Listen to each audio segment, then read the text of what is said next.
What is going on, everybody? Welcome back to another episode of the MLB Swing for the Fences show here on the Run Pure Sports YouTube channel, talking Wednesday night's 10-game MLB slate. Nice big slate, a lot of good hitting weather, and joined today, as usual, on Wednesday afternoon by Mr. Third and Schlong. Bryce, how you doing on this Wednesday afternoon? England just scored. Take the lead. Who got it? We've been sweating. The sub, Ollie Watkins. Not sure who's on the assist here. Looks like Cole Palmer, so sub to sub.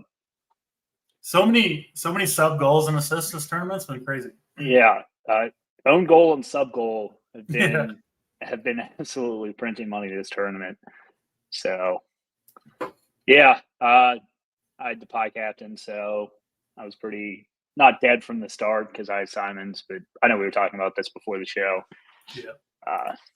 Yeah, it's what it is, but that's how it goes sometimes. Yeah, soccer splits can end very quickly. If the guy, if someone scores a goal that you don't have, it's like, well, that was I guess a fun sweat. Usually can't come back from that. We both had our captain subbed out, so it is what it is. I guess we're on to baseball. Yeah. Yeah, all set for this baseball. Ready to get on to the Euro finals and hopefully make some money there to make up for these semifinal slates. Yeah, I haven't had the most successful Euro tournament. Just been playing periodically, mostly in these last few games. But yeah, is what it is. Let's get into this slate. There is a lot to talk about. 10 games, of course, as I mentioned. Heat wave pretty much across the entire East Coast. So we're going to see, I think, overall the best hitting weather that we've seen in any game this entire season when you kind of, add it up all together. And, a bunch of the good hitting games are, of course, on the East Coast, as I mentioned. And we do start with one of those games in Philadelphia. We've got, 85, 90 degrees, humidity, and 15 to 20 mile per hour winds blowing straight out to center field. This is a hitter's park in general at Citizens Bank Park in Philadelphia. And certainly you add in this weather, ball is going to be flying. We saw it last night, in particular in Boston. We're going to have kind of that same weather where everything that was hitting the air seemed to clear the fence. I think we're going to see multiple games like that tonight, including this one. You get it up in the air with a well-struck fly ball, and you got a real good chance at a home run. We'll see Gavin Stone pitching for the Dodgers. He's been pretty damn good for the most part over the last couple of months, outside of his last outing against Arizona, where he did give up 4 earned runs, 7 hits over just 3 innings. Prior to that, had pitched really well. He had a pretty good run of schedule as well, coming off 2 games ago, a complete game shutout against the White Sox, came back to earth. No surprise when that happens. But he gets a Philadelphia team that is getting healthier. They just returned both Schwarber and Harper from the IL yesterday, I believe.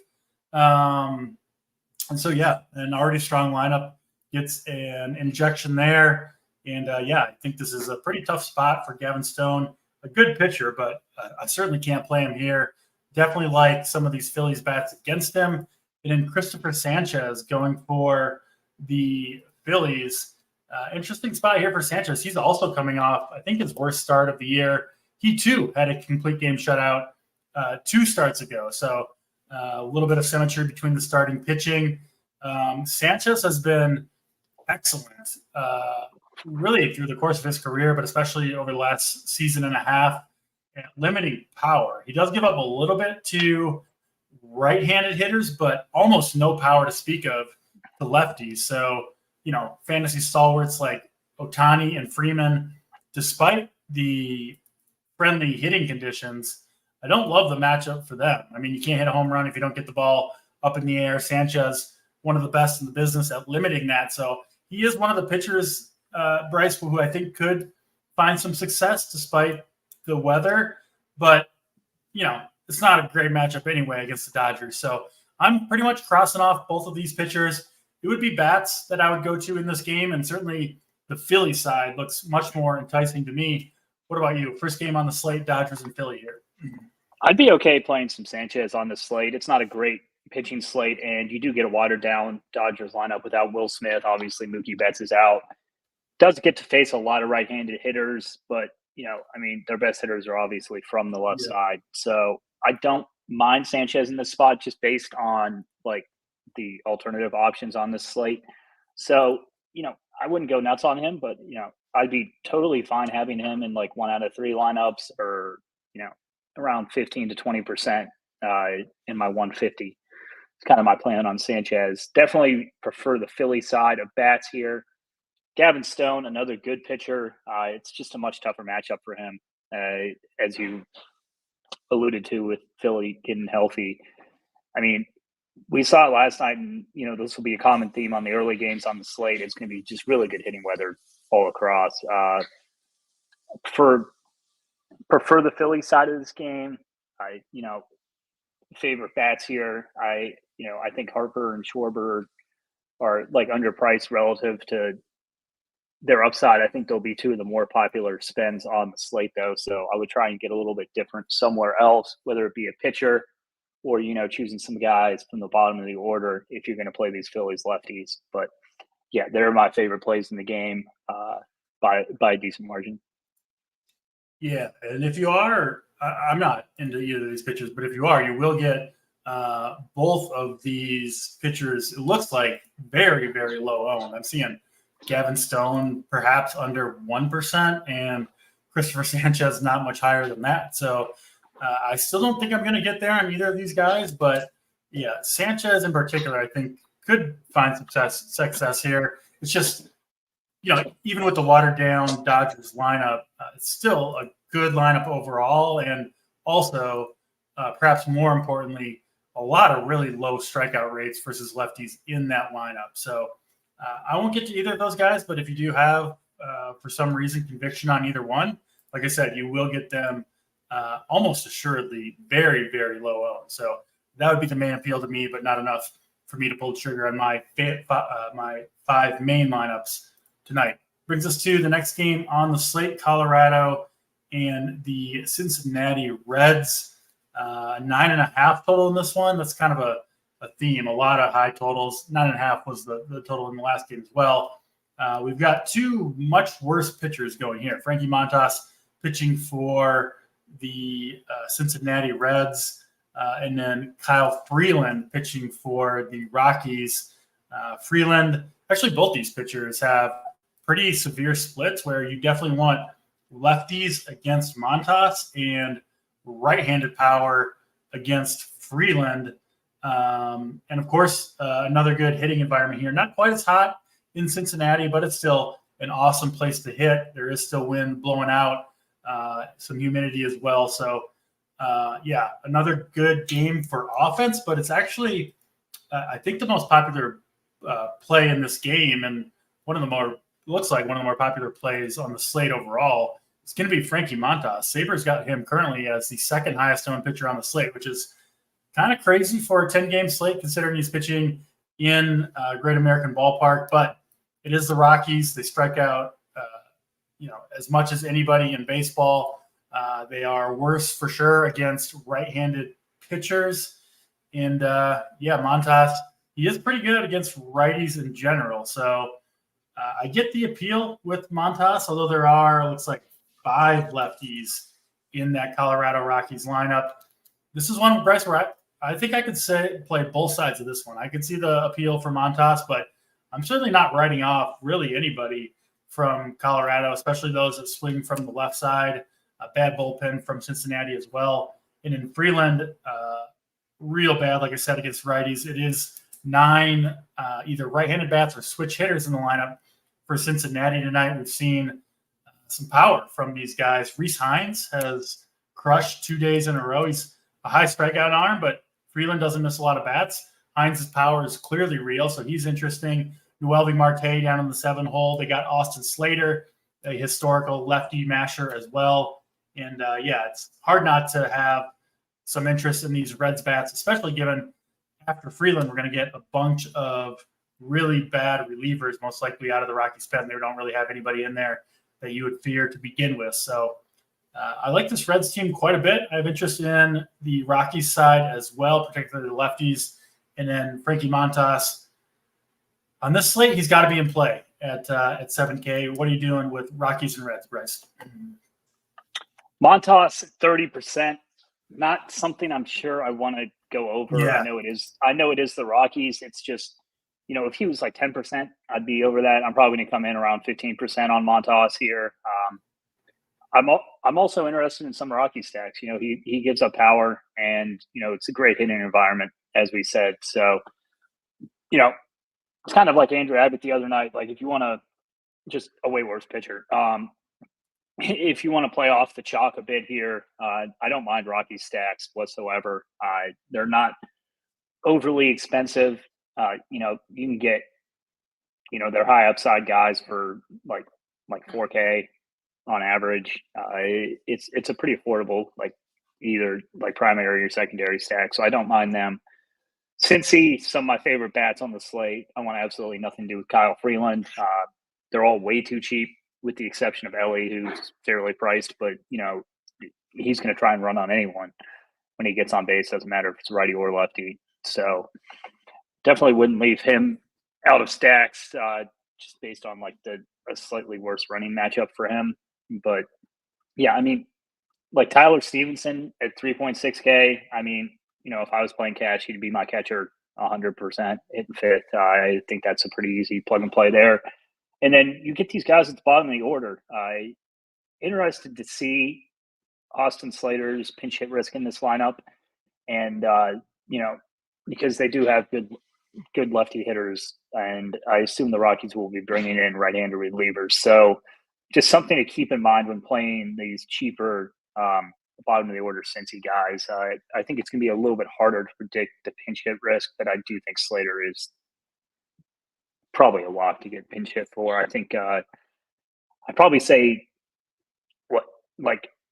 Hins might be the safest, just because he's been so hot. Managers like hot bats, Yeah, but, I mean, he come up and hit 2 home runs in 2 games. There's a good chance they let him in. Let him. I would say he's the safest of those guys at the bottom of the order in terms of getting pinch hit for. But yeah, I mean, the top of the order is too cheap. I mean, I don't necessarily love Jonathan India's upside ever, but like he's 4.3K. They have a massive total. It's absolutely elite hitting weather.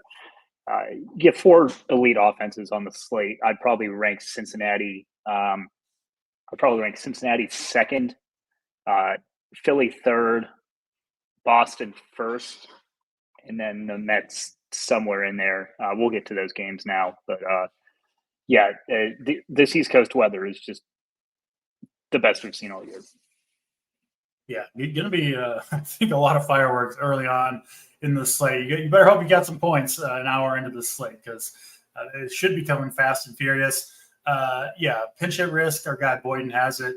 I think Will Benson will pinch hit for Austin Slater as soon as a righty comes in, which is going to happen when you've got all right-handers in the lineup, obviously. And then Santiago Espinal, I think, also the pinch hit risk for the Reds. Hines is possible. I think the rest should be safe. And then a lot of pinch hit risk on the Rockies side as well. The Reds do have multiple lefties in the pen. Brent Suter, Justin Wilson, and Sam Moll, all thrown from the left side. I believe all 3 should be available for this game. So on the Rocky side, I really do like those lefties bats against Montas, but I think Jake Cave and Hilliard are probably coming out of this game when the Reds go to the bullpen, which, I mean, they're cheap enough, right? Where if they take Montas deep, you're still glad you played them. So I don't think they're complete write-offs, but just be aware if you do play those guys, they are likely coming out of the game maybe somewhat early, because I'm not sure either of these pitchers are necessarily going to go super deep into this game. So just something to be aware of. I still think you can play those guys if you want to, but just know that probably not going to finish the game and probably miss out on a plate appearance or maybe 2 from the pinch hit risk. Let's get to Oakland and Boston. You just mentioned Boston as your favorite offense or stack on the slate. Hard to disagree. I had a lot of them yesterday, not as much as I needed. They absolutely nuked against Joey Estes. We talked about it on the premium show, by the way. Tuesdays and Fridays premium shows now over at RPS. So good time to sign up to get access to those. But yeah, I mean, we saw monster games from Duran, Devers. I think Hamilton had a good game. We saw Willie Abreu go yard. Yoshida had a good game. Really, all the lefties crushed. Other guys did well too, but the lefties really teed off on Estes. And, at least on paper, it should be the other way around here. It's the right-handed Red Sox that have the platoon advantage against JP Sears. Although I will say Sears gives a power to both sides of the plate. So I'm with you. I think all these Red Sox are in play. They too have pinch hit risk as well. Ref Snyder, Romy Gonzalez, Jamie Westbrook, those three could all be pinch hit for, and maybe likely will be, frankly, in this game. But again, they are cheap and in an incredible matchup, at least to start the game. This is essentially the same weather we saw in Boston yesterday, around 80 degrees, strong winds blowing out, humid as well. Ball will be flying in Boston. Hard not to like them again. Obviously, a bad bullpen behind JP Sears unless he shuts them down, and then you get to Mason Miller and those guys at the end. But that seems kind of unlikely to me. And if Mason Miller's pitching in this game, you're probably dead already. Right. So you paid all these high prices for the Red Sox. They're chalky. You probably lose it anyway. So it's not really very much worth worrying about. I agree with you there. Nick Pivetta pitching for the Oakland A's here. If you take weather out of the equation, Bryce, it's a pretty damn strong matchup. Obviously, a weak lineup from Oakland. A lot of strikeouts to be had. We've been picking on them all year, but they too were hitting the ball well yesterday. They did strike out a ton against Brian Bayo, which I could see something similar where Pivetta gives up 3, 4, even 5 runs and still approaches or gets double-digit strikeouts. So I think Pivetta has to be in play here, but I'm certainly not writing off the Oakland A's offense either. The lefty power in general, JJ Bleday, Lawrence Butler would be the two guys that I would be most likely to play against Pivetta. Fun game here. I mean, all these first 4 or 5 games we're going to talk about are very, very interesting for DFS. What are you doing here, Bryce, with Red Sox and A's? The only issue I have with the A's here, the bats wise, is you got Lawrence Butler. He went for 30 points last night. He's hitting fifth at 2.3K. He's going to be absolutely mega chalk. It's just hard for me to play the A's as the chalky cheap offense. I think Pivetta is a pretty good real life pitcher. I mean, it's just great hitting weather, as you said. I'm probably going to double down and not take tons of A's bats tonight and go a little bit heavier on Pivetta here. I just have more trust in his skill set than someone like Frankie Montas. I think that you're going to get a fraction of the ownership on Rockies bats that you will on the A's, simply based on a slightly higher team total, the hitting weather and the pricing. They're simply very cheap. And, if you want to fit in some of these expensive Boston bats, it's super easy to just game stack this up. So, I just think it'll be a little overplayed tonight.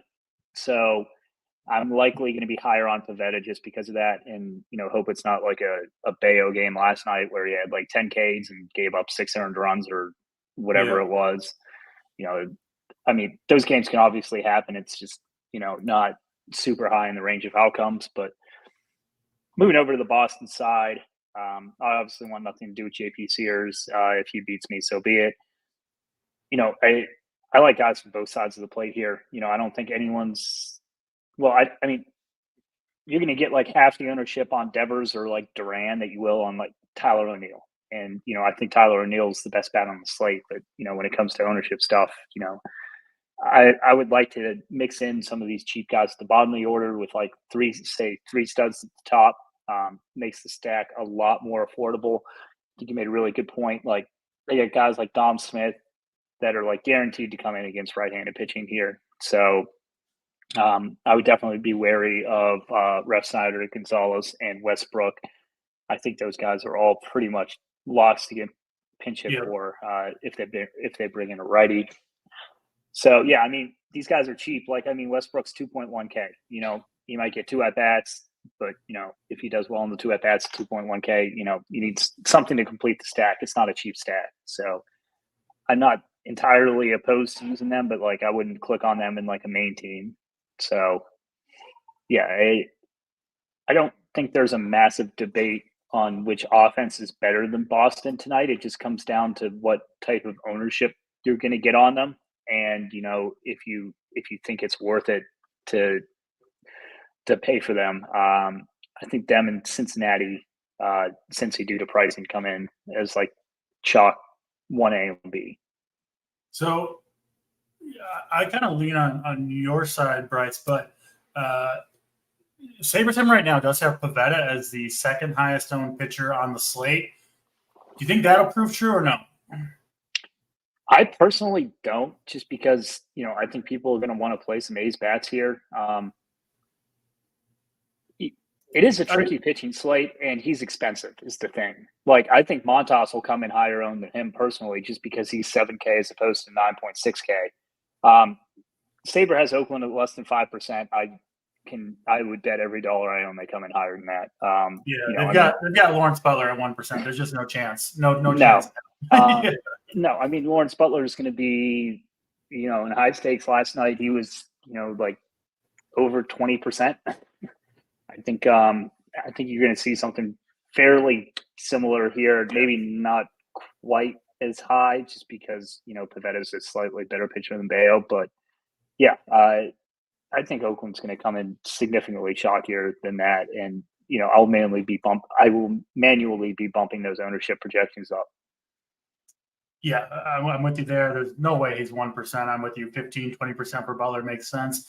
Even at that price, I don't think he's a terrible play. He's been swinging the bat well. Pivetta does give up power, and obviously he's cheap. And, you know, we know how good the weather is. So fair questions. I mean, that is what Saber has right now. So I understand asking the question. And certainly if Butler was going to be 1%, he would be on every single team that I made tonight. But there's just no chance that will actually hold true. That's Boston and Oakland. Let's get to the fourth straight supremely good hitting weather. This one in New York, essentially the same as the other games. 80 degrees, 75% humidity, 20-mile-per-hour winds out to left center field. We've got Luis Severino going for the New York Mets, who interestingly gave up 3 home runs in his last start. He is a home run prone pitcher. You can also run on him a little bit. And he is also a little bit worse versus lefties, which certainly sets up well for this Nationals team, a team that I've been playing quite a bit of recently, mostly with some pretty good results. The addition of James Wood has kind of got me on this team in general. They also like to steal bases. And obviously the hitting weather in New York couldn't be much better. A struggling bullpen as well behind Luis Severino. They just put Reed Garrett on the IL. They really haven't been able to do anything with their bullpen over the last month or so. So I got to like this Nationals team quite a bit. Just a lot of fastballs from Luis Severino. He challenges hitters and lives with the results, and oftentimes that is well-struck fly balls, which today is not what you want to be giving up in New York. So I love this Nationals team. I think they're going to be somewhat low owned. They have a relatively low total. I think, in my personal opinion, way too low. And yeah, I think you can play almost anybody in this lineup. Even the guys at the back end are cheap outside of Lane Thomas. And everyone outside of CJ Abrams and Lane Thomas is below 4.2K, 4.6K or below. So a little bit expensive, but man, I really love this Nationals team. Power and speed, I think, could both play here against Severino. And then I suppose bearing the lead a little bit, we've got Patrick Corbin against the Mets. You know, people know Corbin right now. He's one of the better pitchers to stack against. He has been for years. And I love this Mets team versus left-handed pitchers in particular. You've got the perfect wind direction for all these right-handed bats against the lefty with the wind blowing out to left center field. Could even run on Corbin a little bit. So I assume the Mets will be very, very popular on this slate. And frankly, it's probably chalk that I'm just going to go ahead and eat and hope that they come through anyway, because it's hard to imagine Corbin finding much, if any, success at all in this game. And when he fails, it's a lot of fantasy points usually for the other side with home runs, stolen bases, all that stuff. So I am absolutely in on both of these offenses and really no interest at all in either pitcher. What about you, Bryce? I assume you've got a similar approach here. Yeah, I actually think the Mets come in a little bit below like what Boston comes in. So, ownership adjusted. They're my top offense of the night. You put it pretty well. When Corbin goes bad, he goes extremely bad. You get a lot of good hitters here. The top four guys are all absolutely elite. And, you don't have to deal with a lot of the pinch hit risk that you do with some of the other teams. Like, if they bring a reliever, like I think like Derek Stewart is pretty much like the only lefty that like you would have to worry about like coming in to pinch hit for, but like Bader's not coming out for his defense. Like he's not getting pinch hit for. So like I think Iglesias and Tyrone Taylor are the two pinch hit risks there. Yes, I agree with that 100%. It's not a cheap stack, but it's significantly more affordable than like a Boston stack, for example. I pick on Patrick Corbin all the time. There's not a better spot to do it than this. So there's no chance I don't continue to do that.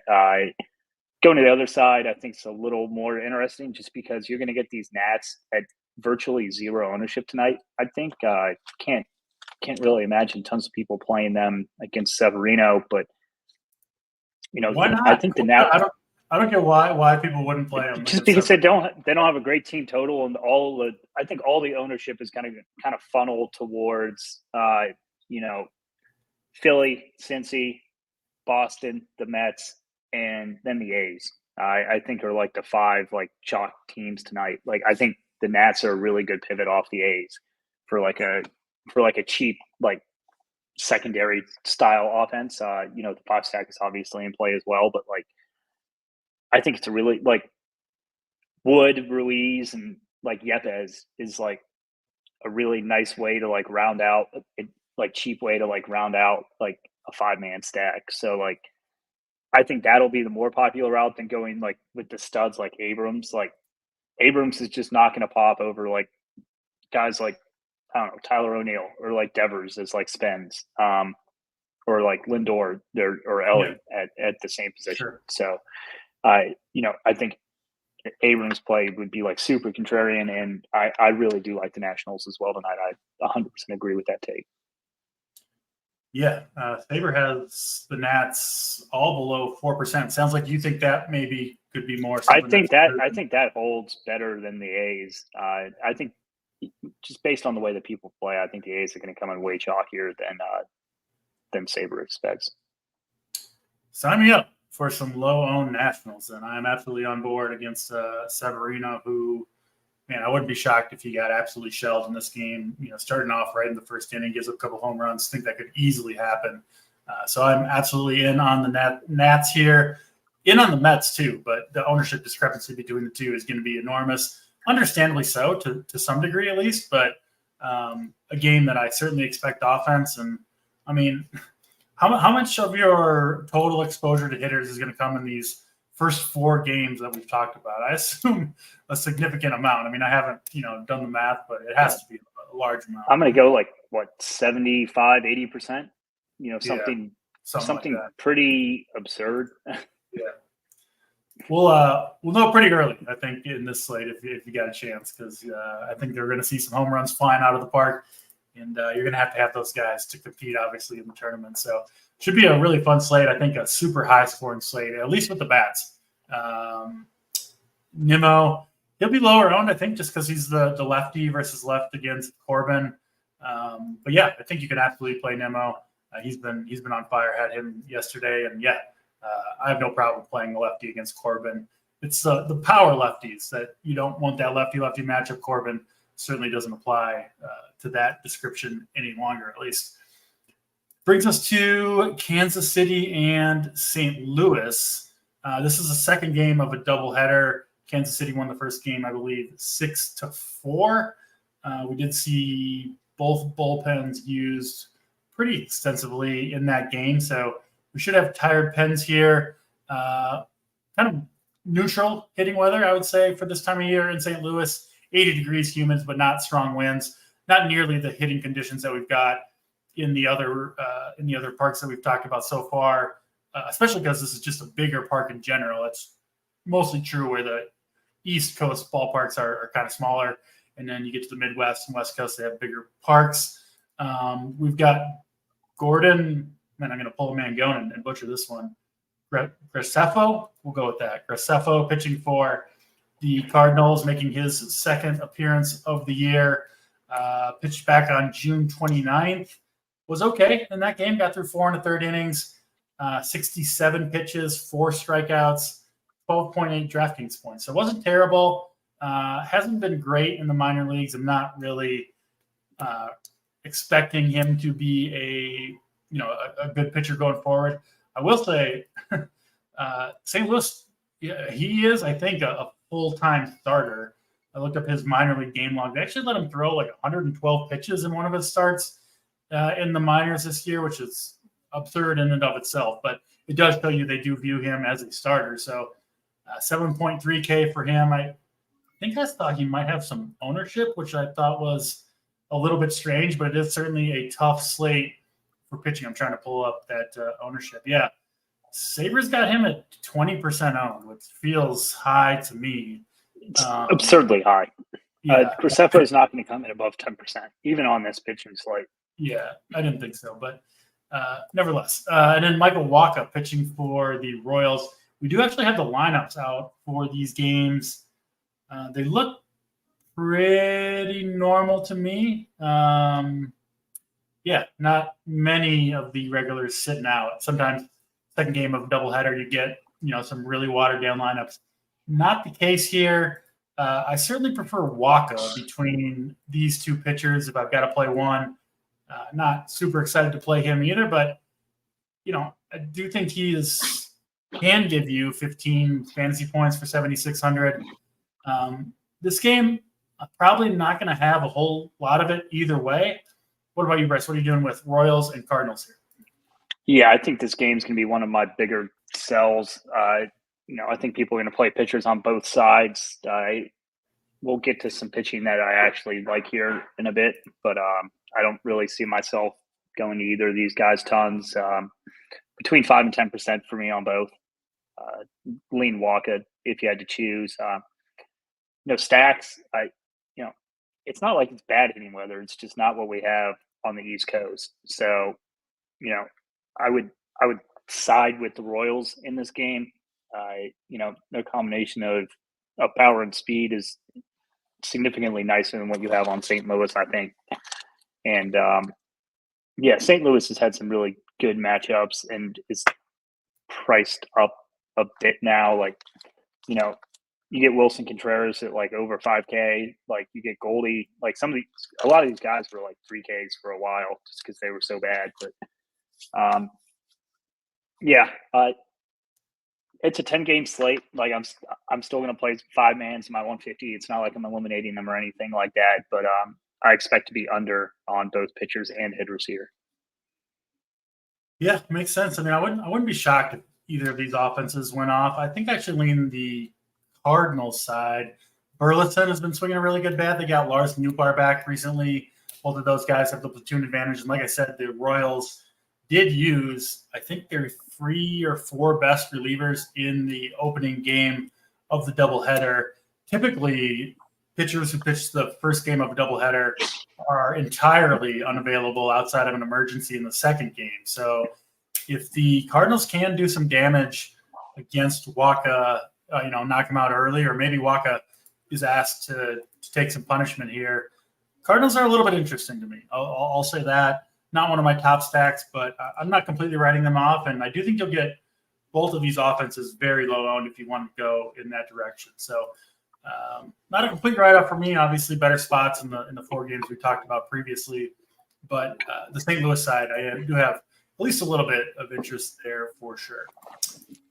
Brings us to the second half of the slate. 5 games left to talk about. Good time to remind everybody to hit the like button.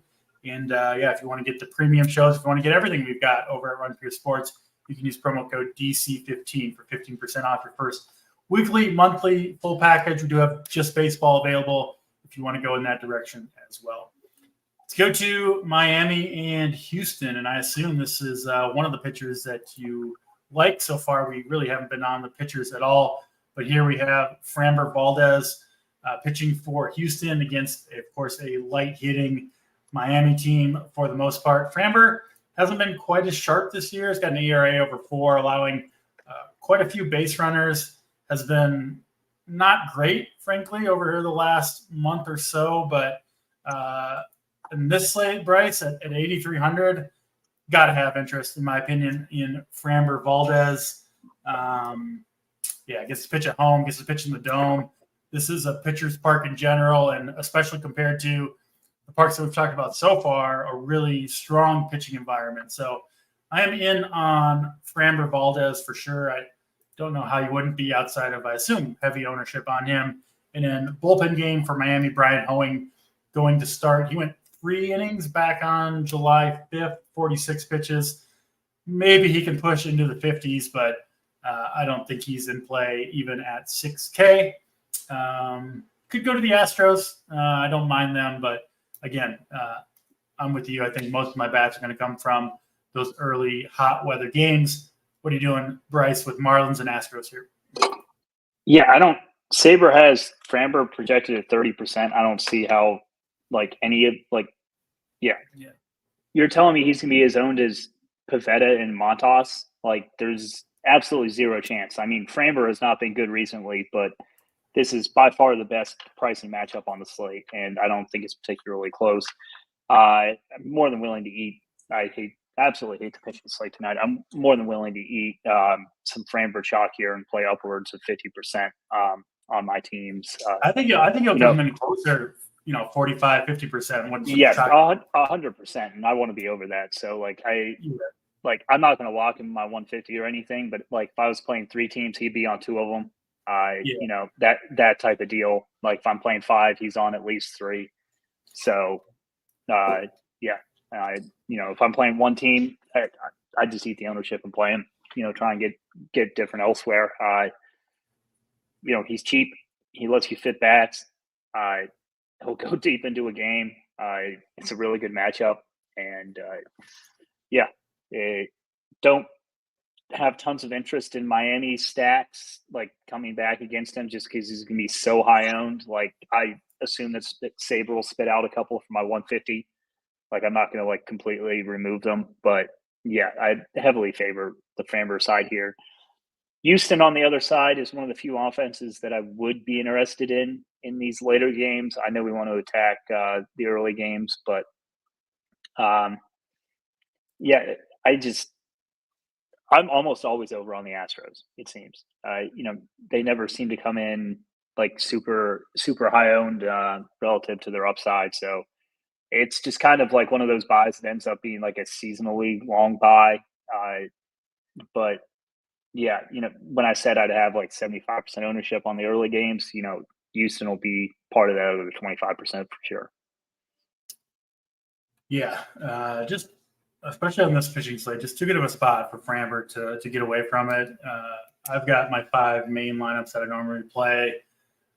I'll have him on at least 3, maybe 4, and I haven't built out my teams obviously quite yet, but maybe 5 as well, right? If he happens to fit in all 5 of those, I really have no problem just riding with the Framber train. And I'm not normally don't even play that much Framber, frankly, but just on this particular slate, he stands out as pretty clearly the best overall option. If you take ownership out of the equation, obviously that's not something you can do, but nevertheless, I'll try to win elsewhere and take what I think will be a pretty solid Framber Valdez start tonight.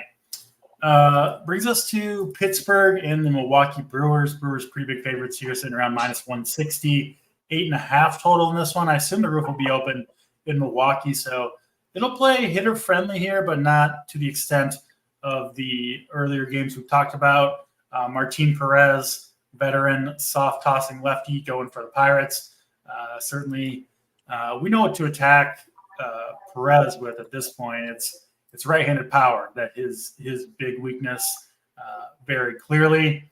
And then Tobias Myers, who I've played some of him along the way here early, or throughout the season, first half of the season with Myers. He's been pretty good. He's been really cheap most of the year. He does get his highest price tag of the year by a decent margin at 7,700, coming off a 101 pitch game in Colorado where he pitched decently well for Coors Field.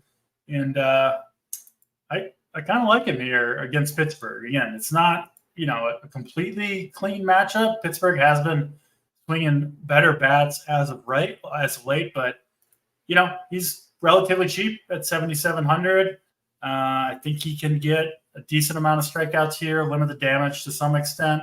Again, I'm not expecting a gem really whatsoever out of Myers. We're kind of looking for 15, 20 fantasy points you would actually absolutely sign up for, or at least I would. And Myers, I think, has a decent chance, better than most, to give you that tonight. So I like Myers.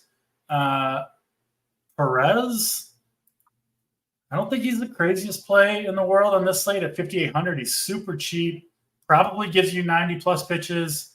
And, Milwaukee has been a little bit cold recently, so I don't hate him either. What are you doing, Bryce, with Pittsburgh and Milwaukee here?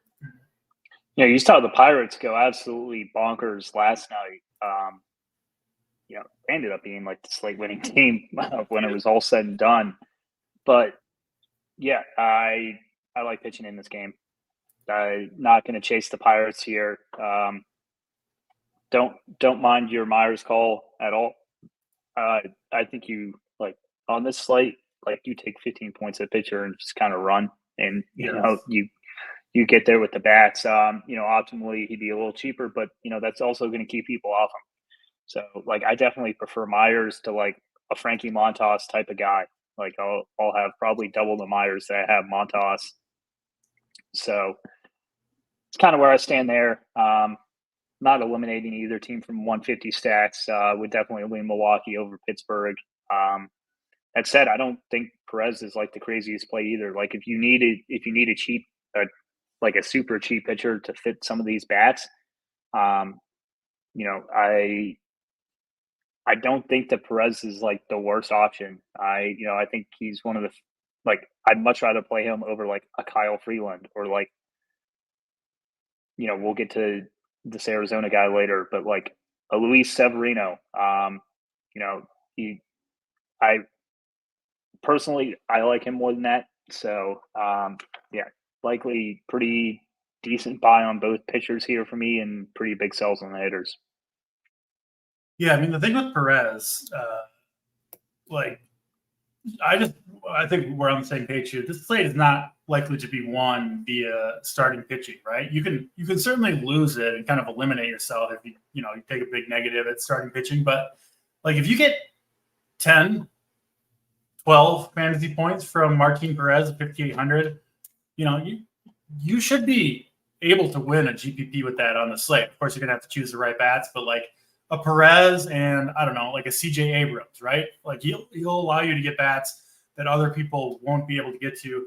There's plenty of places to spend the money on this slate. So I'm probably going to have some Martin Perez. I don't play him very often, but like I said, and his upside is definitely pretty low. There's just no question about it with Martin Perez, but I'm kind of chasing floor more than upside, and certainly Perez could get rocked, but I do think he's a reasonable play. And of course, you can absolutely stack Milwaukee against Martin Perez if you want to go that direction. The right-handed power, like I said, Wilson Contreras, Willy Adames, Rhys Hoskins, I think are strong plays. But yeah, I don't mind Martin Perez. Looks like he's going to be super low owned as well, which obviously another bonus if you do want to go in that direction. I do think I will end up with Perez on one of my 5 teams. Probably not going any further than that, but I do think he'll make the cut for me on one of my 5. That brings us out to the West Coast for the last 3 games on the slate. First one we'll talk about Texas Rangers, Los Angeles Angels. We've got Griffin Canning pitching for the Angels. He's been pretty bad all year. Not as bad as some, but not great. We have seen Texas start to come alive a little bit with the bats recently. So yeah, I don't think playing Canning at 6,800. I would prefer Martin Perez myself. And then Michael Lorenzen pitching for the Rangers. It's actually been pretty good this year. I don't really kind of buy into him long term, but reasonable price point, 8,100, and certainly a good matchup against a Angels team that doesn't swing it super well. It is warmer than usual in Los Angeles, but at least compared to a lot of the weather on this slate, decent pitching conditions at least in Anaheim, in Los Angeles tonight. So I think Lorenzen has to be in consideration. I kind of have him in that Tobias Myers category of you're not super excited to play him, but you got a decent shot, I think, at 15 or so fantasy points here. And then despite two mediocre pitchers, I don't think I'm going to go to a ton of bats here. Corey Seager, of course, a good play. Texas would be the side that I'd be more likely to use. What about you, Bryce? Rangers and Angels?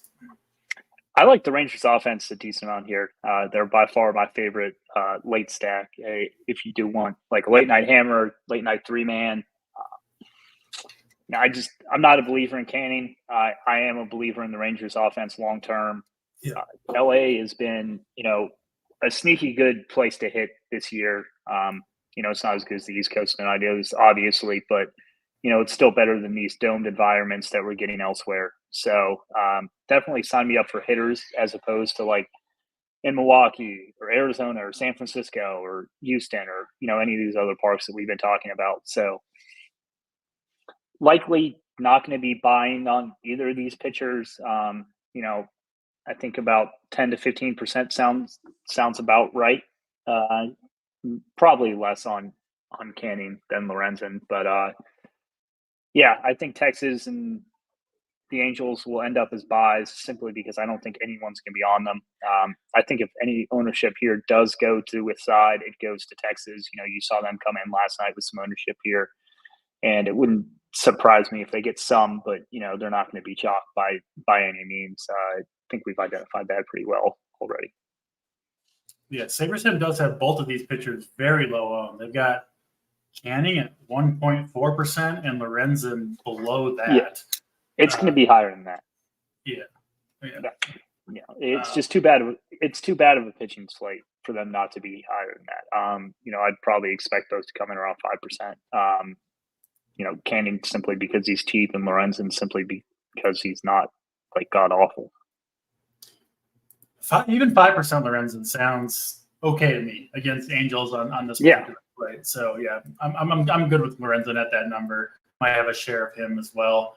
I kind of want to get away from the chalk pitchers on the slate because outside of Framber, I don't really think anybody is all that safe on this slate. Let's talk about the last two games, though. Atlanta and Arizona up next. We've got Charlie Morton pitching for the Braves. We kind of know what to expect from him at this point. 8.8K for him. I can't get there with Morton tonight, I don't think. And then Slade Ciccone pitching for Arizona. He's been pretty bad all year long. Has been really, really bad at home. In four Arizona starts, he's got an ERA of 11.65. Does Mr. Ciccone. Probably just noise there, honestly, but still kind of an alarming number to see. I think you could go to the Braves here. Ciccone has given up a lot of power to right-handed bats. 234 ISO given up to righties so far in his rookie season.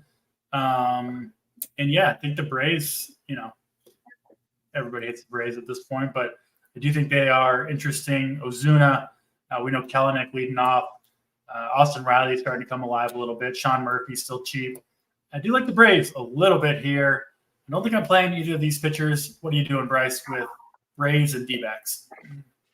I pretty much self-excluded touting the Braves at this point. They just always let me down. So I just simply I don't really mess with it on my 150. I just kind of let my process do its thing, and the long-term results will pan out. But I'm not going to tout them on this show. So they'll likely go off tonight because of that. Slate's been awful. I don't think he's that bad of a pitcher long term. I'm a little more willing to buy on Morton tonight than you are. I think it's just a really crappy pitching slate, and you know what you're going to get from him. And on this slate, I think that's okay. So, Morton's probably my second highest owned pitcher behind Framber.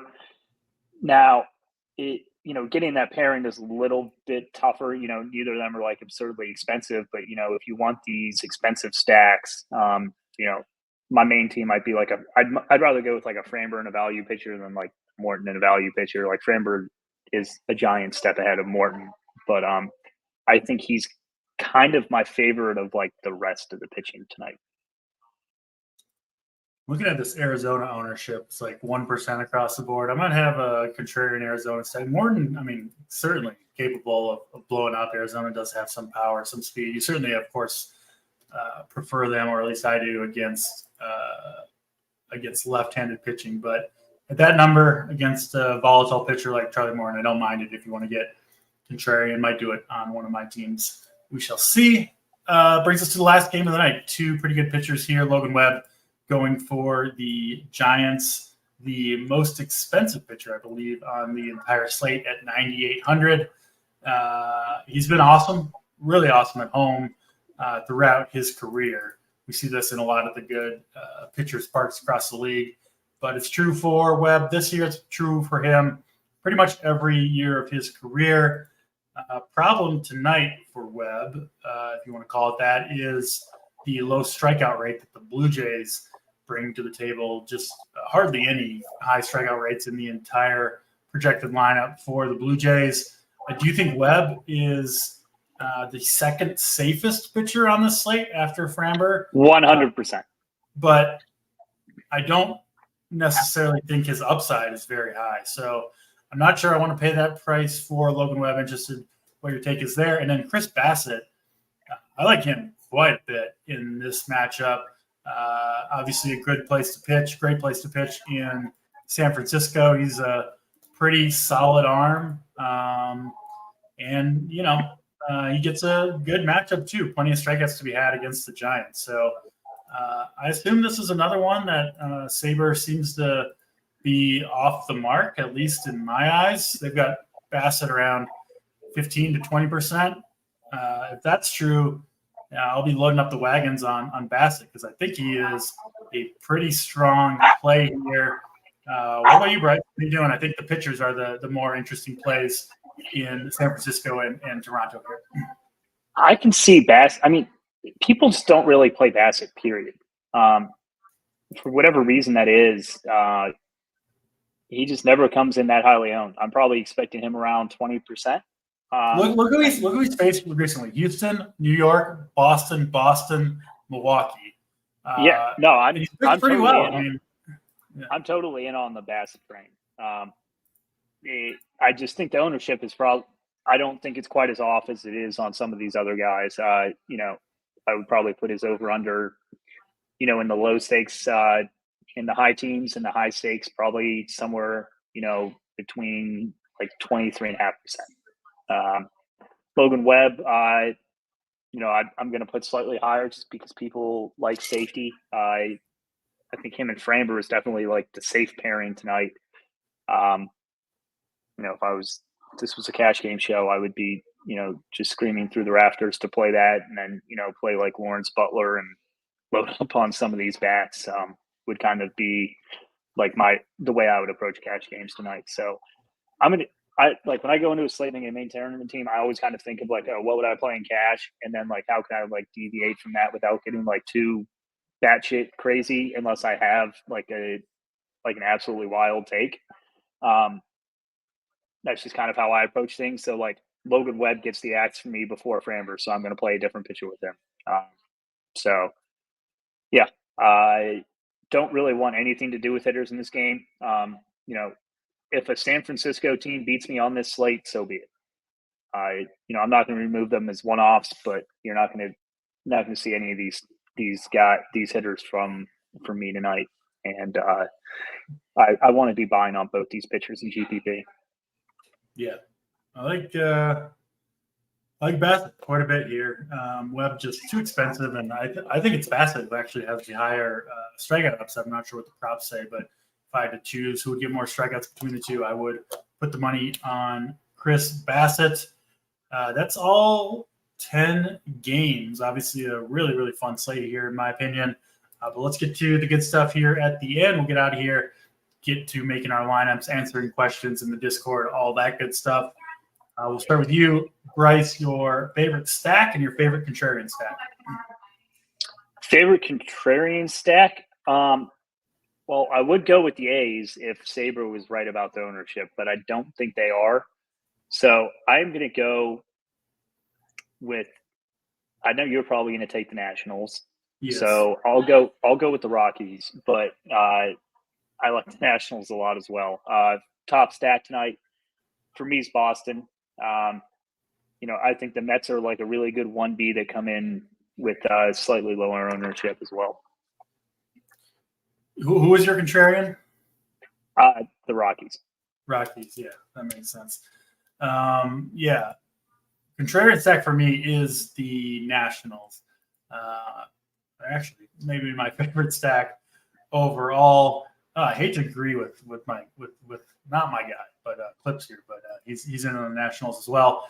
And I'm going with the same game as my favorite stack, the Mets against Patrick Corbin. I don't think I need to do a lot of further explanation on that one, but it is the Nationals who are going to be my most important stack to deliver on this slate for my own lineups. Let's get to pitching, Bryce, your most important pitcher on this slate. It's going to be Framber. I don't see massive buys or sells on anyone else. And, he's just by far and away the best option for me. Second, after I just did a quick run of my teams here. Second would be Bassett. Third would be Morton. If you guys want something that's not like the chalk pitcher to be over on. Yeah, we're very similar. My two highest owned looks like they're going to be for sure Bassett, and Bassett and Framber is going to be the core combination for me. And Bassett will be my most important because I think he's going to come in significantly lower owned than Framber. I view them as pretty similar plays. So Bassett will be the more important pitcher for me on this slate. Let's go for a home run call. Bryce, who's going yard tonight? I'm going to go with the polar bear, Pete Alonso.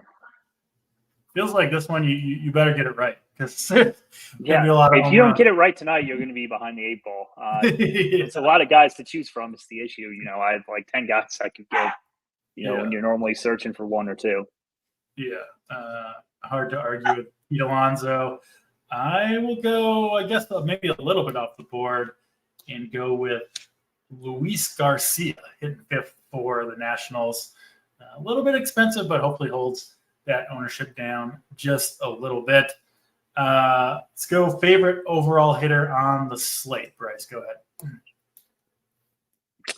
Favorite overall hitter, price considered.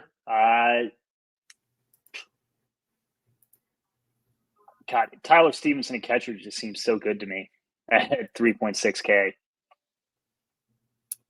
Yeah, hard to argue with that. Obviously, the toughest position, and he's in a great spot tonight. No question about it.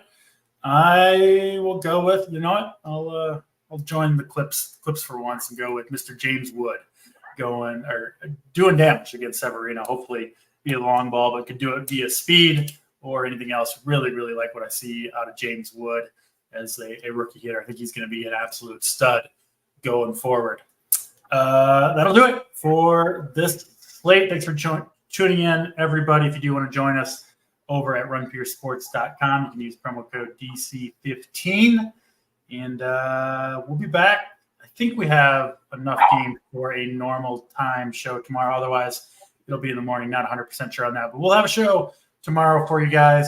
And, we'll see you then for Third and Schlong. I'm DC. We're out of here.